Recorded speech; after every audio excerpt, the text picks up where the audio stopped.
Hello বন্ধুরা, কোনি দেখা আলু ধারাবাহিকের আজকের আগামী পর্বে আমরা এমনই দেখতে পাব, ঘরের ভেতর তখন নিঃশব্দ এক উত্তেজনা। বাতাসে যেন জমে আছে অজানা আশঙ্কা আর অপেক্ষার ভার।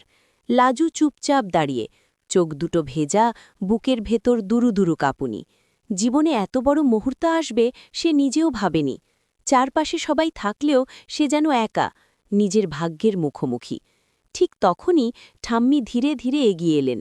বয়সের ছাপ পড়া সেই হাত দুটোই ছিল অদ্ভুত দৃঢ়তা আর মায়া। তিনি লাজুর হাত দুটো শক্ত করে ধরে বললেন, ভয় পেও না মা, যা হচ্ছে সব তোমার ভালোর জন্যই হবে। লাজু ঠাম্মির দিকে তাকাল।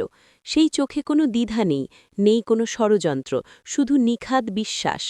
এই প্রথম লাজুর মনে হল সে একা নয়। ঠাম্মির এই হাত ধরাই যেন তাকে শক্ত করে দাঁড়ানোর সাহস দিল। অন্যদিকে অনুভব স্থির হয়ে দাঁড়িয়েছিল, তার চোখে দৃঢ় সিদ্ধান্ত। সমাজের ভয়, মানুষের কথা, অতীতের জট সব কিছু পেছনে ফেলে আজ সে শুধু লাজুকেই দেখতে পাচ্ছে। ধীরে ধীরে সে সামনে এগিয়ে এলো, ঘরের সবাই নিঃশ্বাস বন্ধ করে তাকিয়ে।